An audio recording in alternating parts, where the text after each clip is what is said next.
Hey, hey, hey! How's everybody? All right, so we're going to continue on with our notes on light, and today we're going to apply some of the stuff that we did last class into the atom and how that relates. So we're going to start with something called ground state.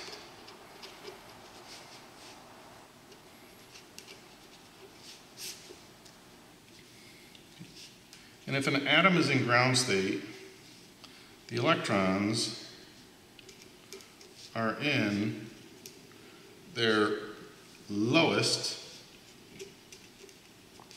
possible orbitals. Another way to say that is they follow the off-ball rules. The electron configuration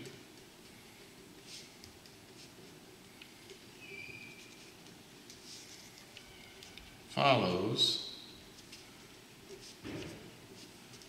the off-ball rules. Ground state is the stable state. Atoms want to be in ground state. Actually, it's not just stable, it's very stable. Okay, so atoms want to be in ground state. So if I look at, I don't know, let's say we have carbon. Okay, it's got 6 electrons. So it would be 1s2, 2s2, 2p2, 2, 4, 6. Okay, so this is a ground state carbon atom.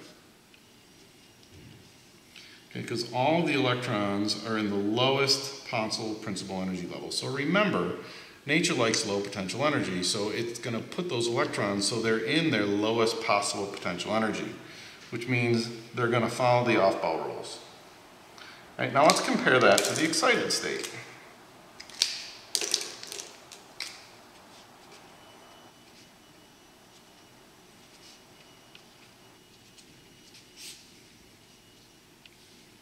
This is when we have electrons in higher orbitals, while lower orbitals are empty.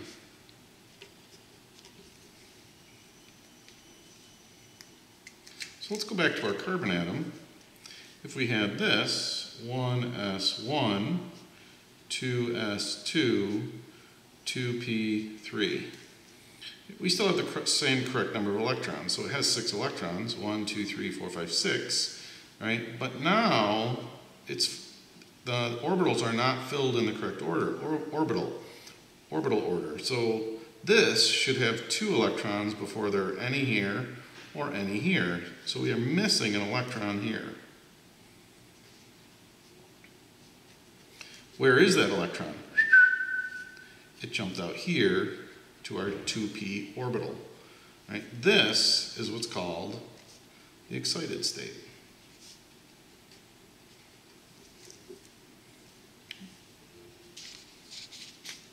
Now the excited state is very unstable.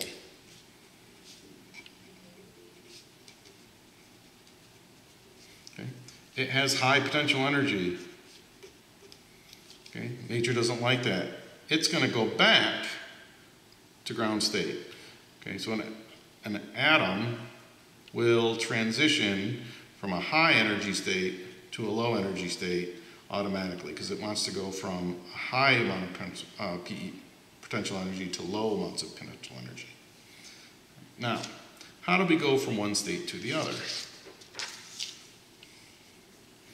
Well, to go from ground state to the excited state, we have to add energy. And we could add energy in the form of heat, light, radiation,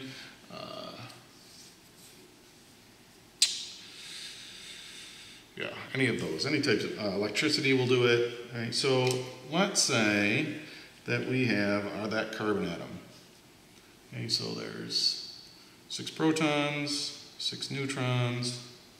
Okay, we have our first principal energy level, and I'm just going to use a Bohr model. Okay, so 2 electrons in the first PEL, and 4 electrons in the second PEL. Okay, these would be my S, and then I have my S's and P's. Okay, so this is my 1s2, 2s2, 2p2. Okay, this is ground state. Now, if I want to excite this atom, I'm going to add energy.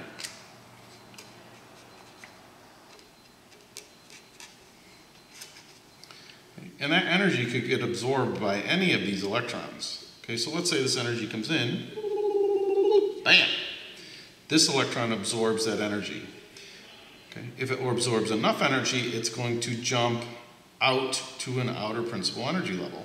Now, it could go into the second principal energy level. Right? It couldn't go into the 2s orbital because the 2s orbital is full, but it could jump out to the 2p orbital. Okay? It could jump out even further. Okay? So it could jump out here. Okay? It could be a 1s1, 2s2, 2p2, 3s1. Okay? This would be excited.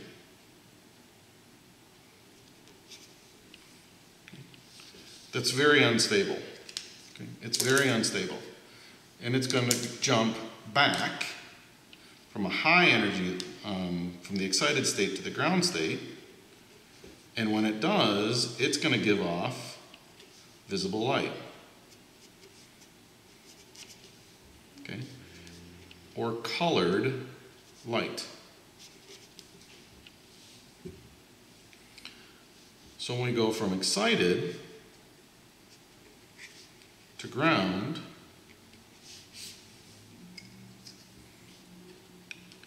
energy is released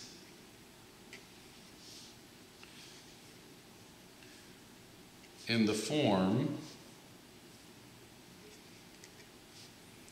of a photon of colored light.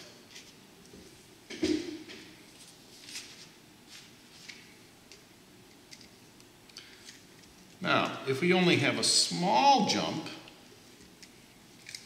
so let's say we have a small jump.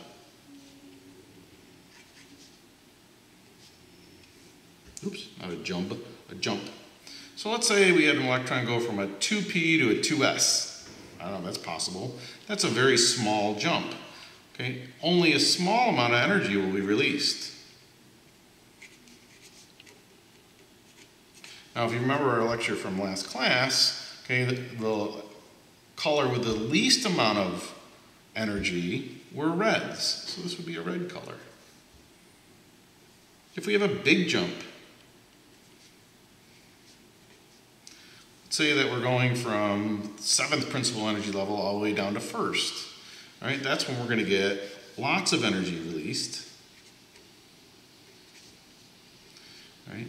We'll get lots of energy released, and we will get violets or blues. Okay, so our big jumps, we have lots of energy. Small jumps, we have just a little bit of energy. All right, now I want to demo this for you. Okay, so I'm going to take you down for a minute. Okay, hold tight. Here we go. I'm going to bring you over here.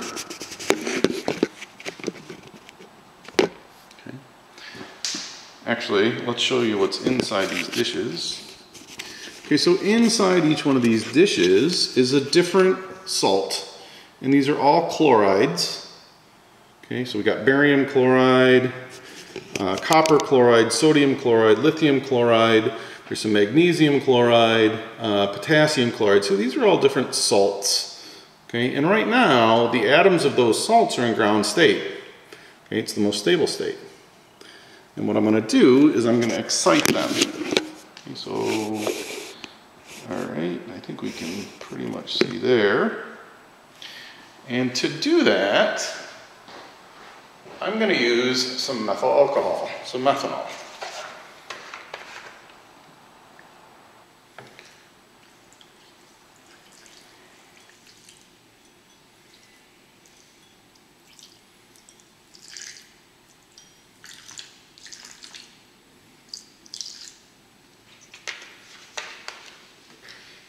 So methanol is extremely flammable, and when it burns, it gives off a lot of heat.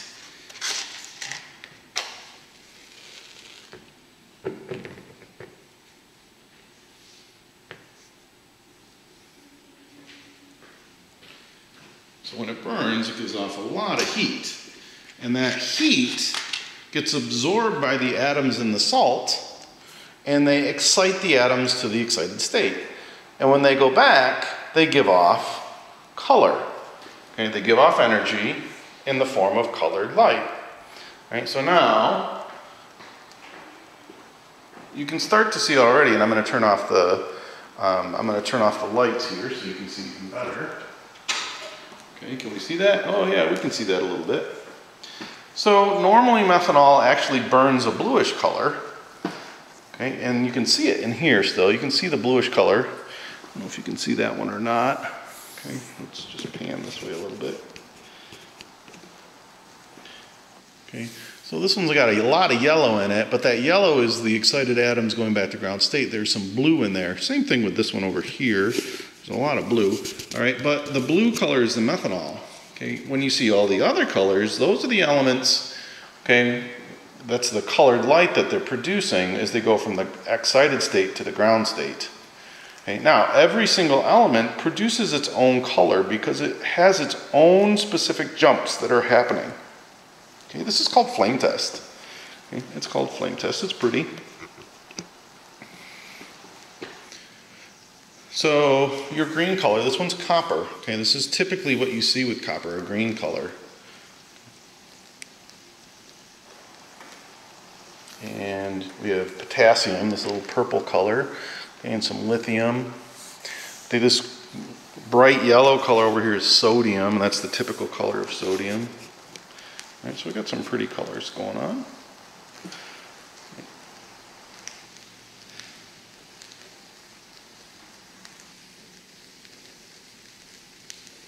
Okay.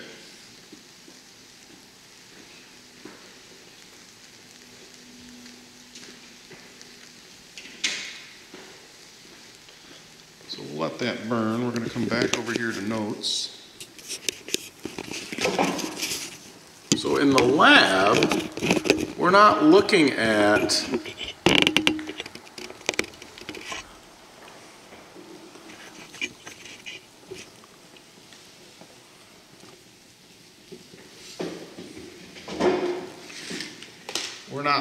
flame tests. So in the lab that we're working on in class, the light lab, we're looking at the atomic spectra.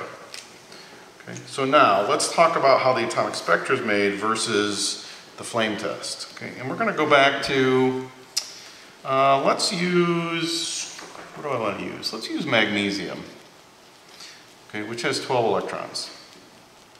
Right, so it would have, and I'm going to use a Bohr model. Right, it would have 2 in the first, 8 in the second,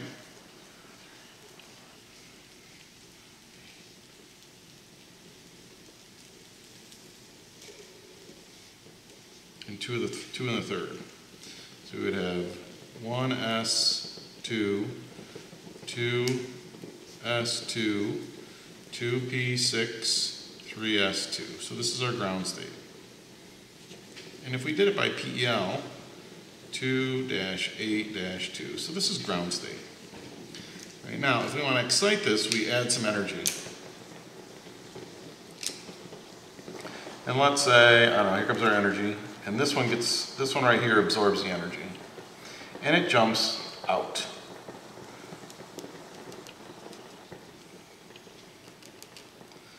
So now my electron configuration is 1-8-2-1.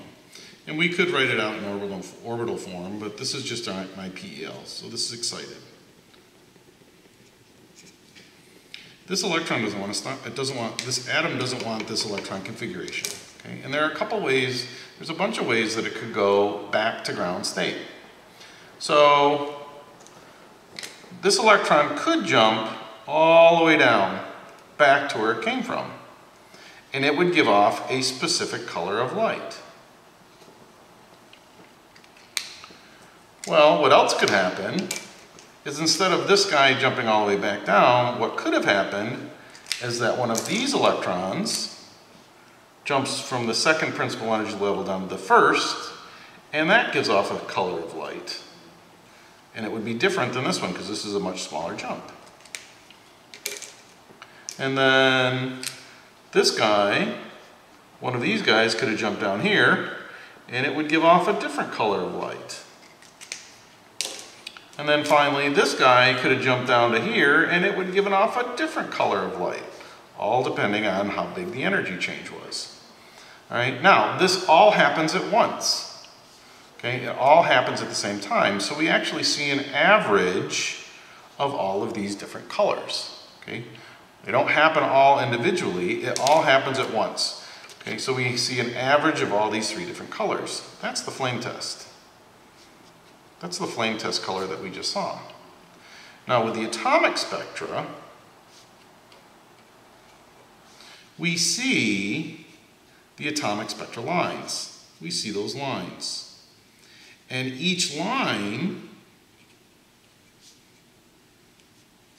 is a different jump that is occurring.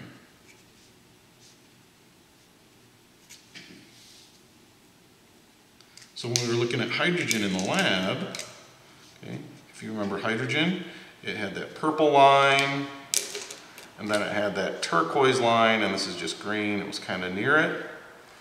And then there was a red line, and this isn't right red, but it looked something like this. Okay, so what this is telling us is that there are different jumps happening, and these are the jumps that we're seeing. That's simplifying it a little bit, but all right, that's kind of what's happening. So these bright lines are the jumps that are happening, and that's how we get what's called the atomic spectra. Now the atomic spectra, that is the fingerprint of each element. Each element produces its own specific atomic spectra, okay, and we can identify that element by its spectra. So we can compare them and say, hey, all right, this atom is producing this atomic spectra, it's got to be hydrogen.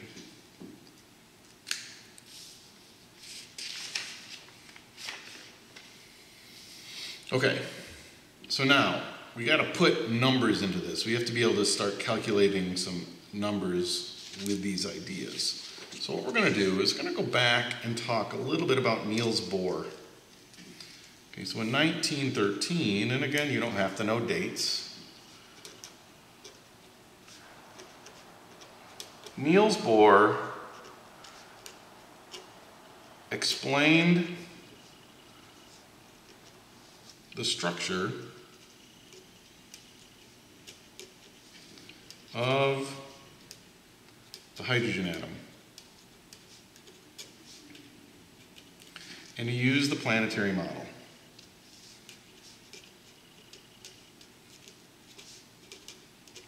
So he used that planetary model.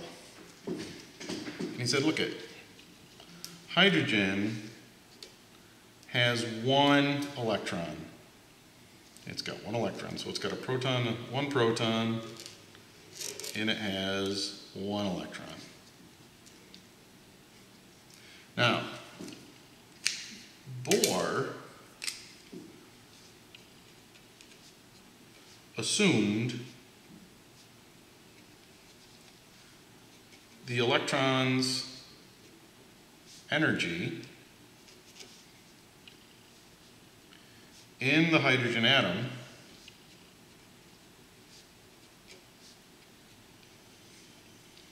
was quantized.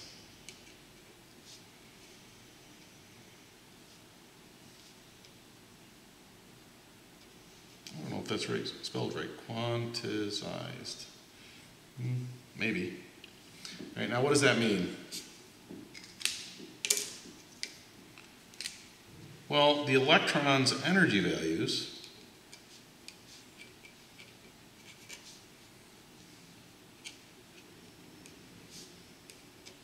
can only be specific amounts.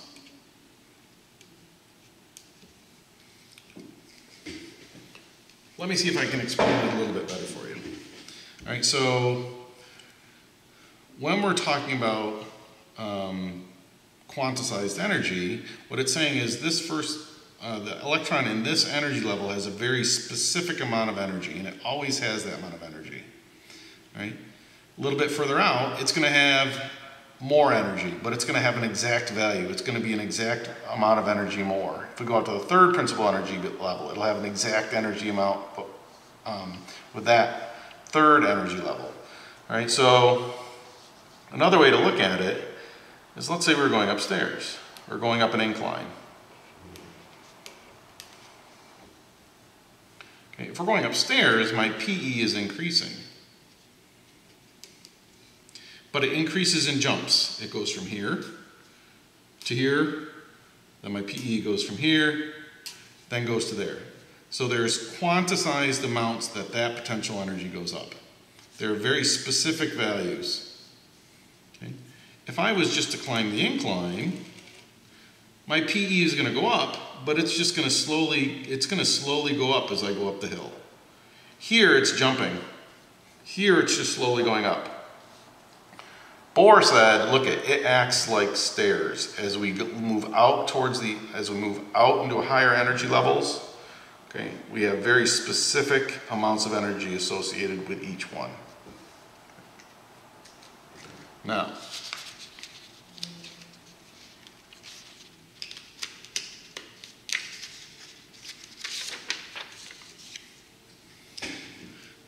that electron energy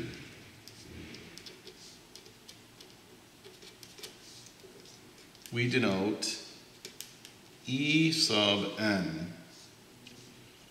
Remember, n is our PEL. Okay. So this is all for Bohr still. So if I have E1, okay, this is the energy of the electron in PEL1. E2 would be the energy of electron in PEL2, and so forth. Now, we can actually calculate these E's. We can calculate the energy associated with each one of these principal energy levels.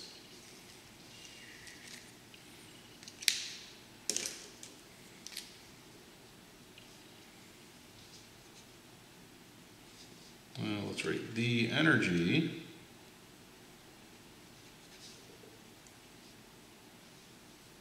values can be calculated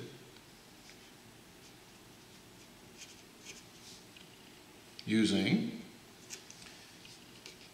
En equals negative R sub H over n squared. Now, R sub H is equal to Rydberg's constant.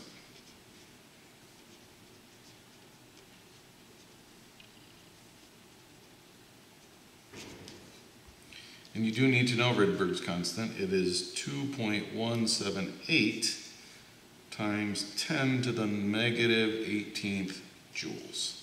Okay, so we can use this to calculate the energy in any single one of these energy levels.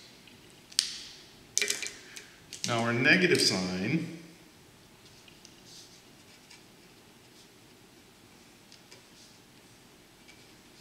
indicates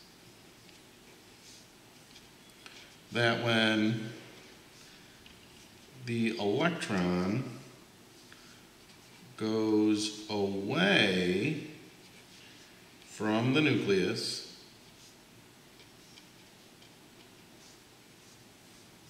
energy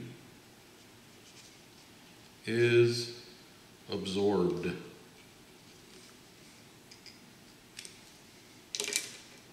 energy is absorbed.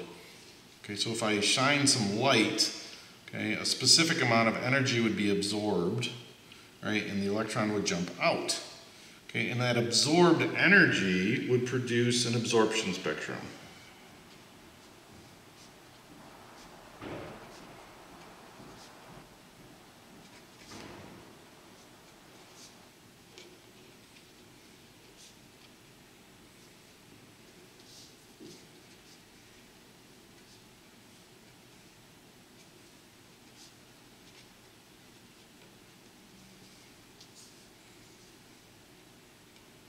An absorption spectrum. Okay, so we would be missing, instead of just having single lines of light, okay, so like this is in the atomic spectra, we have single lines of light that we can see. In the absorption spectra, okay, we have the full spectrum. We have a full spectrum of light, and what we would see is individual lines missing. We would be missing those colors. Right, so that energy is being absorbed, right, and the electrons jump out. And that's what a negative sign is telling us.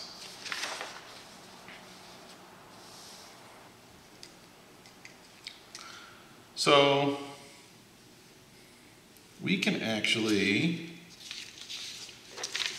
using this equation, we can actually calculate the different jumps that can occur in an atom. Okay, so if we look at,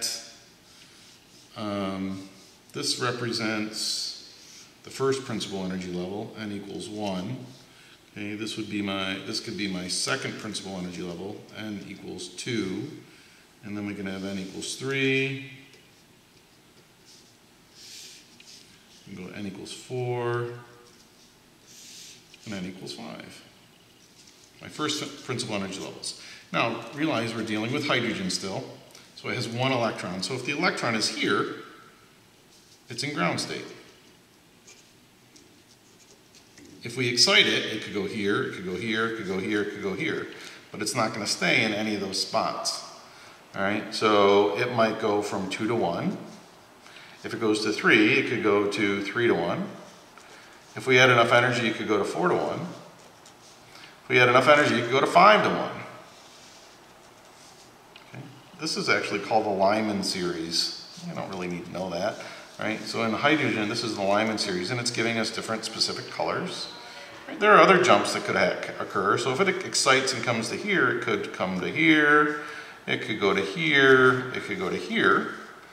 Okay, that's a Balmer series. And there's even, we could do this, and we could do this. That's called the Passion series. All right, there's lots of different series that we could have, right, producing these different colors of light. Right? But we can actually calculate the amount of energy associated with all of these. All right, so at ground state, this first principal energy level, E1 is equal to negative 2.18 times 10 to the negative 18th joules. And we could actually calculate that. We're gonna in a minute. And we actually know what each one of these are. Okay, and I could write them for you. Negative 5.45 times 10 to the minus 19th joules is the N2. And we could do all of these. Okay, so now, for an electron to jump from here to here, remember, it's quantized. It would have to absorb exactly the difference in energy between here and here. It would have to absorb that much energy to jump to here. Or it would have to absorb that much energy to jump to here. Or from here to here. And the same thing happens on the other end. It releases that same amount because the electron is quantized. Okay? So let's write the electron must absorb the exact amount of energy to jump to a different outer PEL.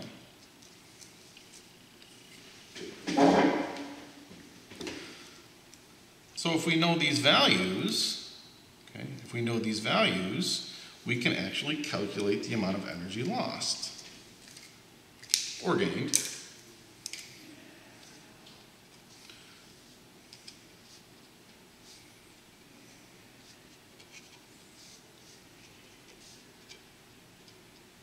So we can calculate the amount of energy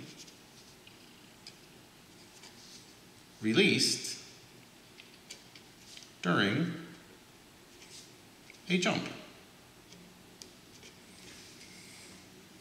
To do that, our change in energy is equal to the energy of the final position minus the energy of our initial position. It's final minus initial. Final minus initial. So I want to do a problem actually calculating some energy. I need a little bit more room. So let's try this problem. Calculate the energy and wavelength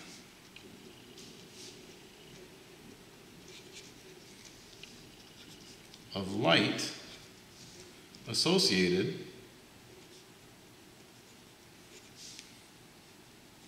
with an electron moving from the second to fourth PEL.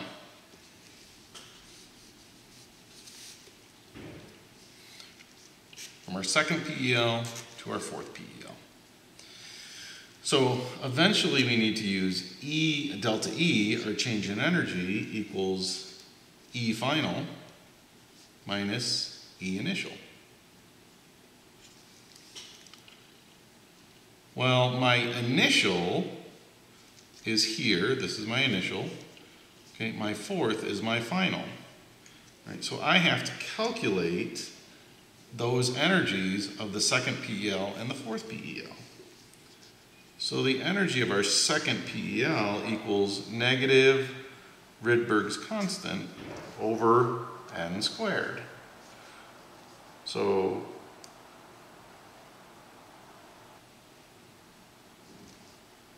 negative